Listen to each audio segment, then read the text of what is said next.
मी जितू भाऊंना विनंती करतो की त्यांनी आपल्याशी थोडक्यात संवाद साधायचा आहे.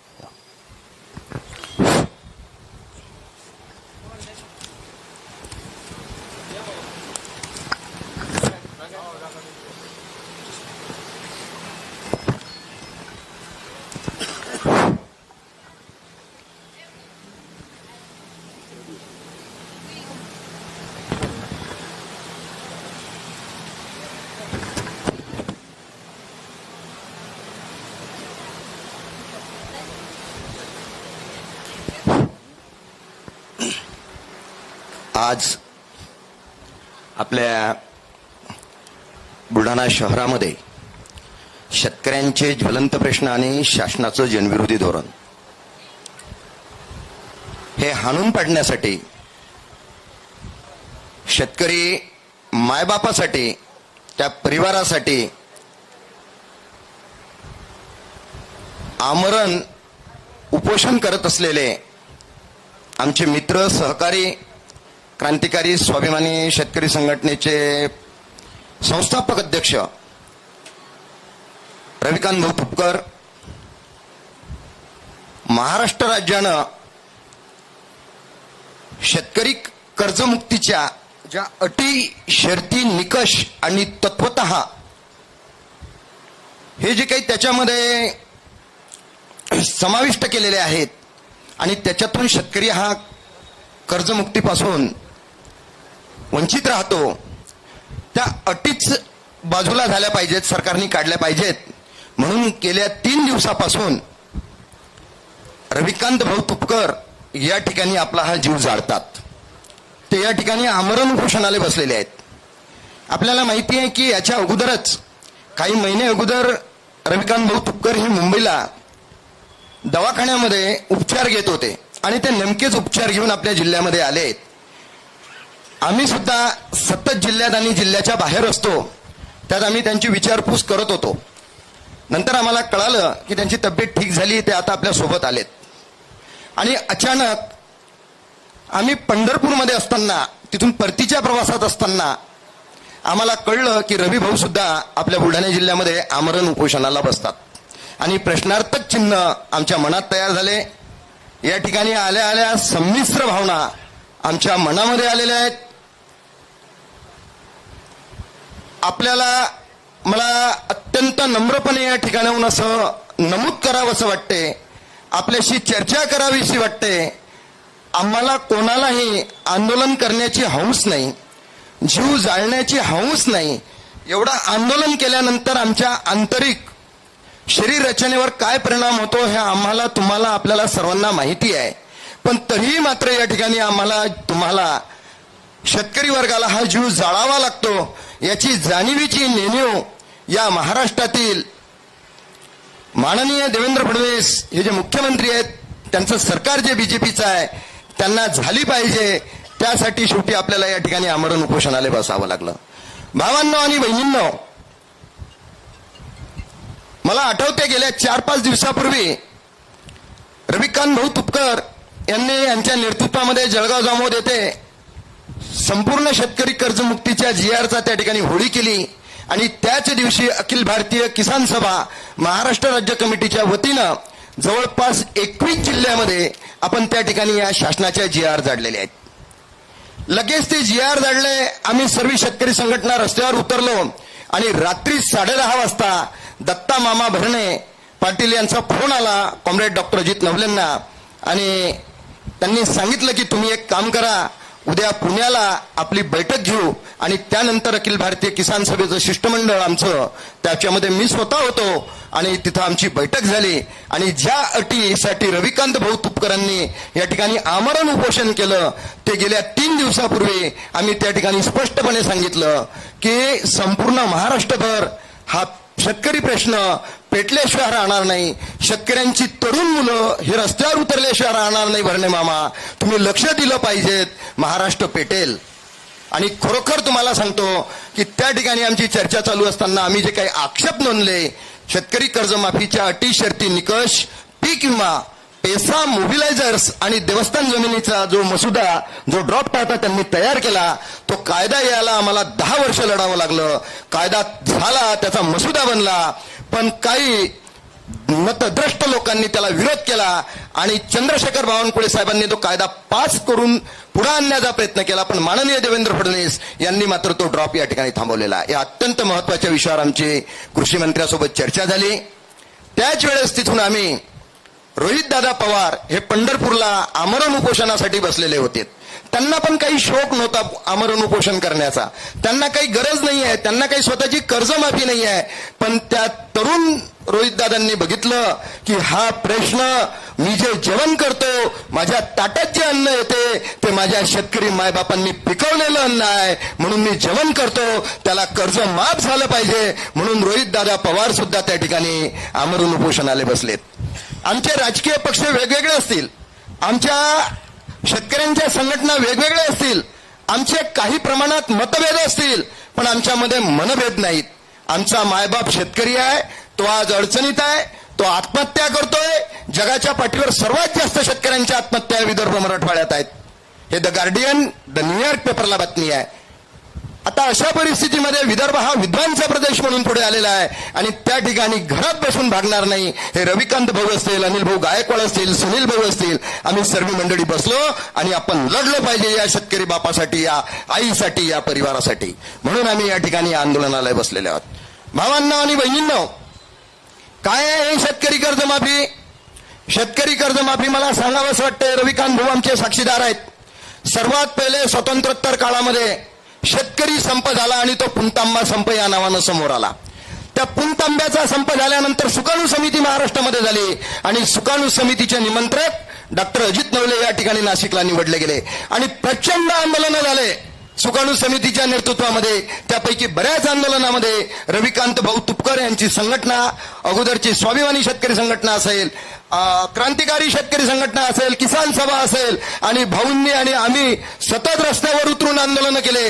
आणि आजही आमच्यावर, मग ते बुलढाणा असेल, चिखली असेल, पुणा असेल, म्हणजे गाव तालुका पातळीपासून तर येरडापर्यंत आम्ही वाऱ्या करून या ठिकाणी आलेलो आहोत.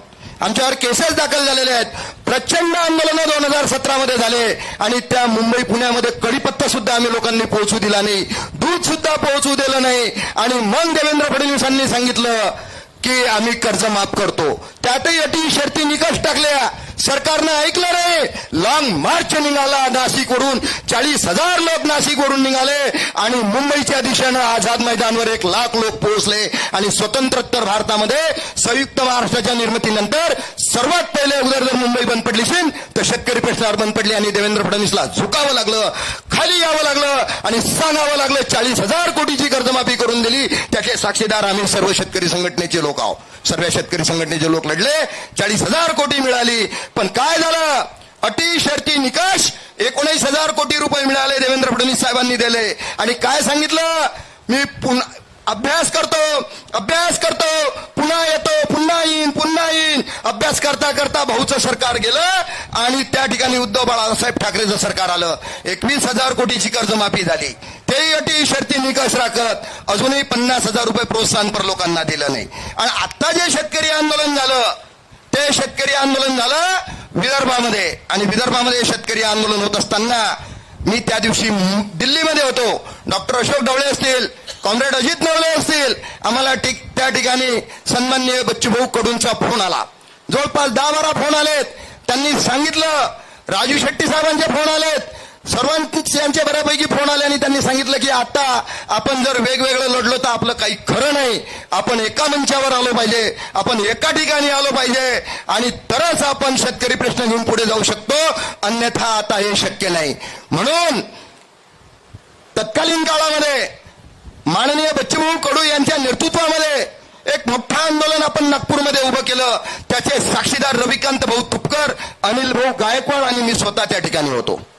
आणि त्याच्या अगोदर पुण्याला एक परिषद घेतली, त्यानंतर छत्रपती संभाजीनगरला परिषद घेतली आणि नंतर नागपूरचं आंदोलन उभं राहिलंच. नक्कीच त्या आंदोलनामध्ये यश मिळालं, आंदोलन पुढे गेलं. आम्ही त्या ठिकाणी चांगले लढत होतो. शेतकरी नेते काय लोक ट्रोल करत होते तो भाग अलग. प्रचंड पाऊस पडलेला होता. आमची वीज गमावलेली होती, त्या ठिकाणी जामर लावले होते, प्यायला पाणी नव्हतं, खायला अनाज नव्हतं, आम्ही त्या ठिकाणी लढत होतो. एका बाजूनं भाजपा प्रणित नरेंद्र मोदी सरकार आणि देवेंद्र फडणवीस सरकारचा प्रचंड चाच, दुसऱ्या बाजूनं निसर्गाचा प्रकोप आणि चौथ्या बाजूनं आम्ही लोक त्या ठिकाणी लढत होतो. त्या ठिकाणी आम्ही कर्जमाफी घेतली, कर्जमुक्ती घेतली. आमचे मोठे बंधू माननीय बच्चूभाऊ कडू सोबत होते, आज ते आम्हाला सोडून गेलेले आहेत. त्याचं वाईट वाटते.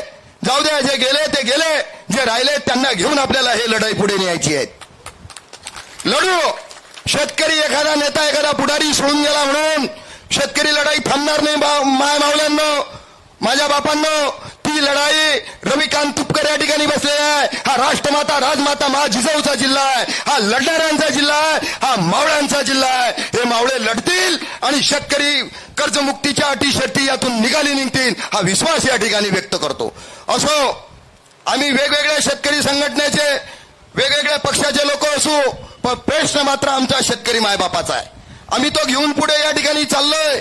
मला या ठिकाणी नमूद करावं वाटते, या ठिकाणी माननीय मुख्यमंत्री साहेबांनी मागच्या 5-7 दिवसापूर्वी काय म्हटलं माहित आहे का? त्यांची एक प्रेस नोट आलेली आहे, त्यांचा इंटरव्ह्यू आलेला आहे. त्यांनी काय म्हटलं? त्यांनी म्हटलं, हे जी मी कर्जमाफी केलेली आहे ना, याच्यामध्ये 90% शेतकऱ्यांना अटी शर्तीचा कोणताही त्रास होणार नाही. मग आम्ही ऐकलं ते, म्हटलं बरं ठीक आहे. त्या ठिकाणी क्रांतिकारी शेतकरी संघटनेचे फाउंडर संस्थापक अध्यक्ष रविकांत भाऊ तुपकर यांच्या नेतृत्वामध्ये जळगाव जामोदला GR जाळण्यात आला. त्याच ठिकाणी किसान सभेच्या वतीनं 21 जिल्ह्यामध्ये आम्ही GR जाळले आणि लगेच देवाभाऊचं स्टेटमेंट आलं. काय आलं? ओ नाही 90 नाही 70% लोकांना याचा फायदा होणार आहे. मी या ठिकाणी महाराष्ट्र राज्यातील माननीय देवेंद्र भाऊ फडणवीस यांच्या सरकारमधील चांगल्या शिकलेल्या मंत्र्यांना, माननीय उपमुख्यमंत्री एकनाथजी शिंदे, त्यानंतर सुनेत्रा काकू पवार, हे जे चांगले हुशार लोक आहेत, ज्यांना चांगली माहिती आहे, या लोकांना आमच्या शेतकरी नेत्यांसोबत कर्जमुक्तीच्या अटी शर्ती निकषाबद्दल आमच्या सोबत चर्चा करायला या. आम्ही आमचे आकडे सांगतो तुम्हाला. देवाभाऊ, तुम्हीच आम्हाला 4-5 दिवसापूर्वी आकडे सांगितले हे सर्व, म्हणून मी या ठिकाणी असं सांगू इच्छितो की देवेंद्र भाऊ, तुम्ही असं म्हणाला की या कर्जमाफीचा महाराष्ट्रातील 56 लाख शेतकऱ्यांना या ठिकाणी लाभ होणार आहे. तुम्ही बरोबर सांगितलं, पण तुम्हाला वाटलं हे लोकांना काही कळत नसेल, पण आम्ही आता शेतकऱ्यांची मुलं आहोत. आमचे आईबाप, आमच्या आई आमच्या साडी लुगड्याला गाठी मारतात, आमचे बाप धोत्राला गाठी मारतात, शेतामध्ये रात्रंदिवस कष्टात खतं, बी बियाणं, कीटकनाशक, विजेचे दर, शेती आदानाच्या किमती, त्यात ते पैसा टाकतात आणि त्याच्यातून आम्हाला काय मिळते हो? आम्हाला त्याचं गणित चांगलं समजते. फडणवीस साहेब, तुम्ही LLB तिथं अमेरिकेत केली असेल, पण आम्ही जिल्हा परिषद मराठी पूर्व माध्यमिक शाळेत शिकलेलो आहोत. आम्हाला बेरीज वजाबाकी चांगली समजते. आमच्या बापानं किती पैसे शेतीत टाकले, किती पैशाचा माल विकला आणि किती आणला, हे आम्हाला हिशोब माहिती आहे. तुम्ही ना स्वतः शेतीमालाचे भाव पाडलेले आहेत. तुम्ही शेतीमालाचे भाव पाडले. काय होतं, यावर्षी 7,000 रुपये क्विंटलनं कापूस गेला. चंद्रपूरमध्ये 1,200 रुपये क्विंटलनं सोयाबीन गेला. आम्ही तिथंच होतो. खामगावच्या मार्केटमध्ये 2,500 रुपये क्विंटलनं सोयाबीन गेलं. मक्का हा आता उन्हाळ्यामध्ये 1,400 रुपये क्विंटलनं गेला. प्रचंड शेतीमालाचे भाव पाडले. जर त्याला पिकलंच नाही तर तो शेतकरी त्याचं कर्ज भरीन कुठून? साहेब, तुम्ही शेतीमालाचे भाव पाडलेले आहेत. तुम्ही आम्हाला उल्लू बोलवू नका. आम्हाला आकड्याचा खेळ चांगला समजते देवेंद्र भाऊ. आणि जर तुम्हाला असं वाटत असेल, तुम्ही या मंचावरून ज्या ठिकाणी रविकांत भाऊ तुपकर आमरण उपोषणाला बसले, आता जे काही लोक आम्हाला त्याच्यामध्ये ट्रोल करतायत, आमच्याबद्दल काही राजकीय पक्षाचे लोक टिंगलटवाळ्या करतायत, देवाभाऊ ते तुम्ही सोडलेले लोक आहेत. तुम्ही म्हणता म्हणून ते तसं म्हणता. आमचं म्हणणं आहे ते सोडा हो. आम्हाला काही मान नाही पाहिजे, आम्हाला काही तुमचं पद नाही पाहिजे, आम्हाला मंत्रीपद नाही पाहिजे, आम्हाला काहीच नाही पाहिजे. आम्ही तुम्हाला या मंचावरून अखिल भारतीय किसान सभा, क्रांतिकारी शेतकरी संघटना, इथून आम्ही तुम्हाला विनंती करतो, शेतकरी मायबापाच्या वतीने विनंती करतो, आवाहन करतो, तुम्ही ह्या अटी शर्ती त्या GR मधून काढा. आम्ही आत्ताच भाऊचं आमरण उपोषण मागे घेतो. आम्हाला काही नको. आमची कोणतीही स्टंटबाजी या ठिकाणी नाही आहे. आमची नम्र विनंती आहे देवाभाऊ, आम्ही शेतकऱ्यांचे मुलं आहोत, कष्टकऱ्यांचे मुलं, आमचं मन जळते म्हणून आम्ही या ठिकाणी बसलो. आपल्या व्यक्तिगत काही नाही आहे, व्यक्तिगत कोणासोबत आमचा वाद नाही आहे, पण तुम्ही जे शेतकरी धोरणं चुकीचे घेतले त्याच्याबद्दल आम्ही बोलतो. म्हणून मी म्हणेल की 56 लाख ज्या शेतकऱ्यांना लाभ मिळणार होता असं जे तुम्ही प्रसार माध्यमांसमोर बोलले, त्याच्यामध्ये 2019 मध्ये ज्या शेतकऱ्यांनी 2 लाखापर्यंत कर्ज घेतलेलं आहे, किती कर्ज घेतलेलं आहे? 2 लाखापर्यंत. मग त्यांना काय अट ठेवली? तुम्ही 50,000 भरा, 1.5 लाख रुपये 2027 पर्यंत भरा. का हो भाऊ, त्याच्याजवळ 1.5 लाख रुपये असते तर कशाला त्यानं तुमचे 50,000 रुपये ठेवले असते, भरले असते ना? यानं त्याच्याजवळ 1.5 लाख रुपये नाहीये म्हणून तो ते कर्ज भरू शकत नाही. मग असे शेतकरी किती आहे ज्यांनी 2 लाख रुपये कर्ज घेतलेला आहे? हा देवेंद्र भाऊ फडणवीसचा आकडा 12,71,000 किती आहे? आणि या लोकांची संख्या किती आहे? 12,71,000 2 लाख रुपये घेतलेल्यांनी. आणि ज्या लोकांनी 50,000चं कर्ज घेतलेलं आहे, किती? 50,000चं, त्यांनाही कर्ज माफ केलेलं आहे. पण त्याच्यामध्ये अट काय घातलेली आहे? त्यानं 4 वेळेस ते कर्ज भरलेलं असलं पाहिजे, त्याचं ते कर्ज नील असलं पाहिजे. मग त्याच्यातही ज्ञानभाऊची मेक मारून ठेवली. आता असे शेतकरी किती आहे? 23,63,000 आहे. किती शेतकरी आहेत? 23,63,000. भाऊ, या दोघांची बेरीज केली तर 36,34,000 शेतकरी कर्जमाफीपासून वंचित राहतात या 2 अटीमुळे. आणि तिसरी अट काय? ज्या शेतकऱ्यांनी 2 लाखाच्या वरचं कर्ज घेतलेलं आहे त्या शेतकऱ्यांना सुद्धा अटी शर्ती निकषामध्ये टाकलेला आहे. ते शेतकरी आहेत 2,90,000. म्हणजे पर्सेंटेज मध्ये ते येतात 5% आणि वरचे येतात 65%. असं 70% लोकांना या कर्जमाफीचा लाभ मिळत नाही. हा दावा भाऊच्या आमरण उपोषण स्थळून या मंडपातून माननीय सरकारला आम्ही करतोय की हे आकडेवारी आमच्या समोर आहे देवाभाऊ तुम्ही दिलेली, या आकडेवारीमध्ये तुम्ही येऊन चर्चा करा आणि बघा हा आकडा जर आमच्या बरोबर असेल, टॅली होत असेल, तुमचे जे सचिव स्तरावरचे लोक असतील त्यांच्याशी आम्ही चर्चा करायला तयार आहोत. आमच्याशी चर्चा करा. हा आकडा टॅली झाला तर आम्हाला या अटी शर्तीतून मुक्त करा आणि कर्जमुक्ती द्या. आम्ही कर्जमाफी मागत नाही, आम्ही काही चूक केलेली नाही आहे देवाभाऊ. आमचे सतत 2019 पासून तर 2026 पर्यंत कधी ओला दुष्काळ कधी कोरडा दुष्काळ याला आम्हाला तोंड द्यावं लागलेलं आहे. आमच्या शेतीमालाचे भाव पडलेले आहेत म्हणून आम्ही तुमचं कर्ज भरू शकलेलं नाही देवाभाऊ. म्हणून तुम्ही आम्हा लोकांना या ठिकाणी हे संपूर्ण कर्ज माफ केलं पाहिजे. आणि तुम्ही जर हे कर्ज या ठिकाणी माफ केलं नाही तर महाराष्ट्रातील या शिवबाचा, या जिजाऊचा मावळा, या भीमाचा मावळा हा रस्त्यावर उतरून देवाभाऊ मग ते कर्ज शेतकऱ्यांचं 10 लाखाच्या वरचं असेल ते सुद्धा तुम्हाला माफ करावं लागेल. आमच्या मागण्या वाढत जातील देवाभाऊ. म्हणून आम्ही तुम्हाला या मंडपातून आमच्या सर्व शेतकरी संघटनेच्या वतीनं, आमचे जे काही राजकीय समविचारी पक्षाचे लोक आहेत त्यांच्या वतीनं आम्ही तुम्हाला या ठिकाणी आव्हान करतो, विनंती करतो, तुम्ही ते कर्ज आमचं माफ केलं पाहिजे, आमचं कर्ज मुक्त केलं पाहिजे, आमच्या शेतीमालाला संरक्षण दिलं पाहिजे. आज या बुलढाणा जिल्ह्यातील खामगाव तालुक्यातील जो केळी उत्पादक पट्टा आहे ते लोक भाऊला भेटले होते. मी त्या दिवशी बाहेरगावी होतो. आज 2 रुपये किलोनं केळी गेल्या. नाही गेली आपल्या केळी इराणला, आपला संत्रा नाही गेलं तिथं बांगलादेशला, नाही गेला आपला कापूस तिथं बाहेर. त्याच्यामुळे प्रचंड शेतीमालाचे भाव पडलेत. असेल आपलं राजकारण, तात्विक मतभेद असतील, आपण एकमेकाच्या विरोधात राजकारण करत असू, एकमेकाच्या विरोधात लढाया लढू, पण ज्यावेळेस निवडणुका येतात देवाभाऊ त्यावेळेस आपण करू. पण आज प्रश्न आता कोणत्या निवडणुका नाहीत, आता कोणता विषय नाही आहे. प्रश्न आहे शेतकरी मायबापाचा. नॅशनल क्राईम ब्युरो रिपोर्ट असं म्हणतो की आपल्या विदर्भ मराठवाड्यामध्ये दर 8 मिनिटाला 1 शेतकऱ्यांची आत्महत्या होते किंवा दर दिवसाला 8 शेतकऱ्यांची आत्महत्या होते. मला सांगा तुम्ही, जो माझा शेतकरी मायबाप या ठिकाणी कवटाळून मरतो, काय त्याच्या परिवाराचं नाही सांगू शकत. इतके म्हणजे सहृदयी लोक आहे, आपल्याला भावना आहे. देवाभाऊ नक्कीच या जनतेनं तुम्हाला निवडून दिलेलं आहे. तुम्हीच म्हटलं होतं निवडणुकीमध्ये, तुम्ही मोठमोठे बॅनर लावले तुमच्या पक्षाच्या आणि तुमच्या आघाडीच्या लोकांनी की आमचं सरकार येता बरोबर पहिल्याच मीटिंगमध्ये आम्ही कर्जमाफी करू. 7-12 कोरा कोरा कोरा करू असं म्हणणारे ते भाऊ होते. तुम्ही सांगितलं देवेंद्र भाऊ, आता तुम्ही म्हणता की आम्ही आता कर्जमाफी केली तर बँक कोलॅप्स होतील. काय होतील? बँक बुडीत निघतील. देवाभाऊ बरोबर आहे, शेतकऱ्यांचं कर्ज फक्त 35,000 कोटी रुपये आहे हो. ते जर तुम्ही माफ केलं तर तुमच्या बँक डबघाईस येतील. भाऊ या 2014 ते 2026 मध्ये टाटा बिर्ला अंबानी अजय पिरामिल बाबा कल्याणी मित्तल बजाज गोयंका या $52 अब्जाधीश लोकांना मोजून सांगतो, 52 लोक आहेत ते, 20 लाख करोड रुपयाचं कर्ज यांनी माफ केलेलं आहे, राईट ऑफ केलेलं आहे आणि तेवढा टॅक्स माफ केलेला आहे.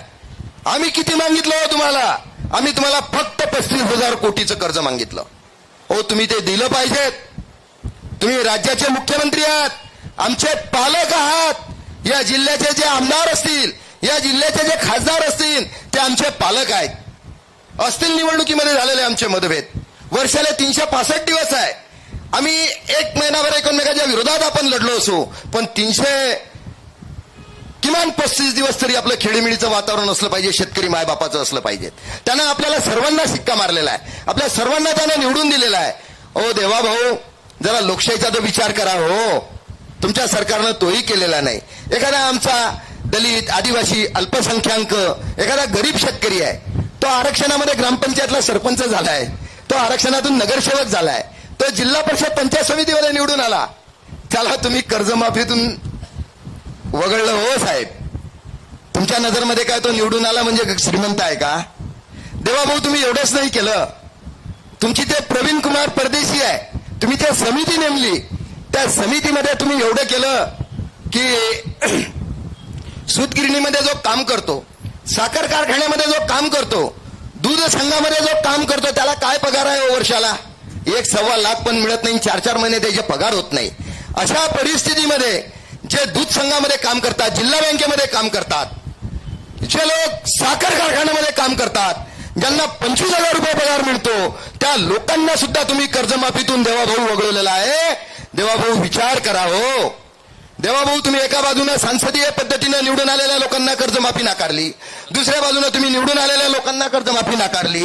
देवाभाऊ तिसऱ्या बाजूनं बसा, या राजूभाऊ गोंगळ आलेले आहेत आपल्याला पाठिंबा देण्यासाठी. बसा राजूभाऊ. देवाभाऊ, ही जी कर्जमाफी तुम्ही या ठिकाणी दिलेली आहे, त्याच्यामध्ये तुम्ही आम्हाला प्रवीण कुमार परदेशी दिलेली आहे, ही समिती दिलेली आहे. अरे ज्या शेतकऱ्यानं कर्ज भरलं त्या शेतकऱ्यानं पदरमोड केलेली आहे, त्यानं पेरणीची जोडी विकलेली आहे, कारण व्याज माफ होते. पत्नी रडली, मुलगा रडला, बाबा हा बैल विकू नका, बाबा हा गोरा विकू नका. बापानं सांगलं, बाबू हे झोळी विकल्याशिवाय बँकेचं कर्ज भरल्या जात नाही, तुझी शाळेची फी भरल्या जाणार नाही, खतं बी बियाणं येणार नाही आणि व्याज माफ होणार नाही, मला कर्ज भरू दे बेटा. ती झोळी विकली, त्या दिवशी पत्नी जेवली नाही, मुलगा जेवला नाही हो. कर्ज भरलं, पदरमोड केली, आता त्याला कर्जमाफीतून देवाभाऊ तुम्ही त्याला वगळलेला आहे. मला आठवते त्या दिवशी आम्ही नागपूरमध्ये होतो, प्रचंड पाऊस पडलेला होता. बच्चूभाऊ कडू होते, राजूभाऊ शेट्टी होते, रविकांत तुपकर होते, वामनराव चटप होते, देविदास भाऊ गावंडे होते, सन्माननीय देशोन्नतीचे संपादक सर्व प्रकाश भाऊ पोहरे होते, वामनराव चटप होते माजी आमदार, ऋषी तुल्य माणसं त्या ठिकाणी होते. आम्ही लढत होतो, प्रचंड लढाई झाली जामठा रोडला, आम्ही सर्व सोबत होतो. आणि त्या ठिकाणी संध्याकाळी डॉक्टर अजित नवलेंनी सांगितलं की बच्चूभाऊ हे आंदोलन फार काळ चालणार नाही. आम्ही दोघं जण ऑब्झर्व करत होतो, मी आणि डॉक्टर अजित नवले. आमच्या लक्षात आलं की ज्याप्रमाणे त्या ठिकाणी जरांगे पाटलांचं आंदोलन न्यायालयाचा समुटा म्हणून त्यांना तिथून बेदखल करण्यात आलं, त्याच ठिकाणी आम्ही ज्या ठिकाणी सर्व आंदोलन करते बसलो होतो जामठा रोडला, एका बाजूनं आम्ही नागपूरचे 4 रस्ते बंद केले, मध्य प्रदेश जाणारा जबलपूर रोड बंद केला, आंध्र प्रदेश तेलंगणा रोड बंद केला, नागपूरच्या 4 मुंड्या बंद केल्या आणि सरकारला नाक दाबल्याशिवाय तोंड उघडलं नाही. मग सरकारनं चर्चेला बोलवलं, 2 मंत्री उशिरा पाठवले, खूप उशिरा पाठवले, पाऊस पडलेला होता, शेतकरी लोकांमध्ये संभ्रमाचं वातावरण त्या ठिकाणी प्रशासनानं तयार केलेलं होतं, लाईट गेलेली होती, जामर लावलेले होते, प्यायला पाणी बंद केलं होतं आमचं. अशा ठिकाणी आम्हाला मॅसेज होते, अजून जोरानं लढाई करा, गावाकडच्या लोकांचे मॅसेज होते, पाऊस पडलेला होता. त्या ठिकाणी आम्ही असं ठरवलं की आता मागे हटायचं नाही, त्या ठिकाणी न्यू जामठारवरून आम्ही समोर आलो, खापरी रेल्वे स्टेशनला लढाई झाली सरकारसोबत आणि प्रतिनिधी मंडळ आम्ही मुंबईला पाठवलं. प्रतिनिधी मंडळासोबत चर्चा झाली. मला आठवते आजही अजित नवलेंसोबत माझं बोलणं झालेलं आहे. रविकांत भाऊ सोबत स्टेजवर आहो. आम्हाला आठवते त्या ठिकाणी 5 वाजताची चर्चा रात्री 8:30 चालू झाली. ऐकायलाच तयार नव्हते माननीय मुख्यमंत्री. कर्जमाफीचा विषयच घ्यायचा नाही, बाकी कशावर नाही बोला. शेवटी आपलं प्रतिनिधी मंडळ त्या ठिकाणी डटलं, हातापाईवर बात आली आणि सीएम म्हणाले, फडणवीस साहेब रविकांतदारांच्या समोर बोलले की मी सीएम आहे, नवले तुम्ही मला सांगणार का. त्यावेळेस हातापाईवर आलं. राजू शेट्टींनी आणि अजित पवारांनी अजित नवलेंचा हात धरला, थांबवलं आणि कुठेतरी चर्चा चालू झाली. 30 जून 2026 संपूर्ण कर्जमाफीची तारीख घेऊन प्रतिनिधी मंडळ जिंकून आपल्यापर्यंत आलेला आहे. 30 जून 2026 संपूर्ण कर्जमाफी झालीच ती आपल्याला आजच्या दिवशी. पण काय झालं, रस्त्यावरची लढाई जिंकलो आणि टेबलवर हारलो. हा जो बजेट सादर झाला त्या 30 जून 2025 ची तारीख देण्यात आली आणि आपल्याला अटी शर्ती देण्यात आल्या. आम्ही म्हटलं परदेशी समितीच नको, समितीची काही भानगड नाही, बिलकुल नाही पाहिजेत, पण तरी त्यांनी समिती नेमली. मला असं म्हणायचं आहे, या मंचावरून आज रविकांत भाऊ तुपकर या ठिकाणी गेल्या 3 दिवसापासून आपला जीव जाळतात. आम्ही काल प्रवासात होतो, त्यांचा व्हिडिओ बघितला.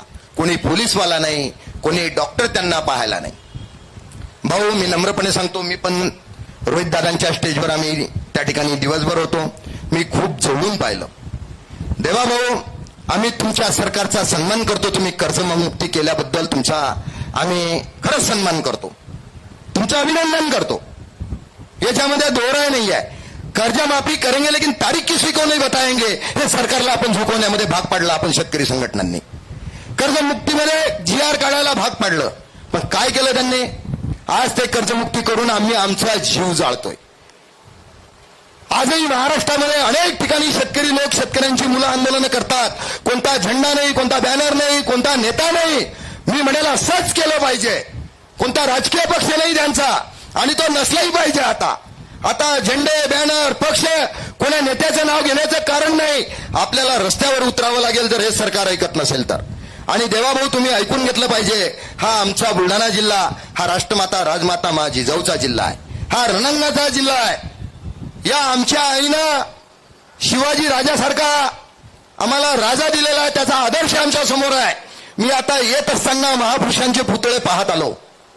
एक पुतळा पाहताना मला आनंद झाला की ज्यांच्या नावे तुम्ही कर्जमाफी केलेली आहे त्या आमच्या माता पुण्यश्लोक अहिल्यादेवी होळकर यांच्या नावे हे तुम्ही कर्जमुक्तीची जो काही GR काढलेला आहे त्याला जे नाव दिलेलं आहे त्याच्या साजेस तुम्ही या ठिकाणी कर्जमुक्ती केली पाहिजे, कारण त्या मातेच्या नावाला ते साजेस असेल. त्याच्या अगोदरची कर्जमुक्ती महात्मा ज्योतिराव फुले, छत्रपती शिवाजी महाराज, तुम्ही नावं खूप छान दिले, तुम्ही आकडे पण फार छान सांगतात. तुम्ही आम्हाला या ठिकाणी मूल्य बनवण्याचा प्रयत्न करतायत. देवाभाऊ शेतकऱ्यांची मुलं शिकली सवरली, आम्ही कर्जमुक्ती कर्जमाफी मागत नाही. आमच्या शेतीमालाचे भाव पाडून जे तुम्ही आम्हाला लुटलं ना त्याचा परतावा आम्ही परत मागतोय. काय मागतो आम्ही परत? त्याचा परतावा मागतो. तुम्ही लुटलं ना ते आम्हाला द्या, नाहीतर जेव्हा पिकलं तेव्हा लुटलं म्हणून आता घेणं देणं फिटलं.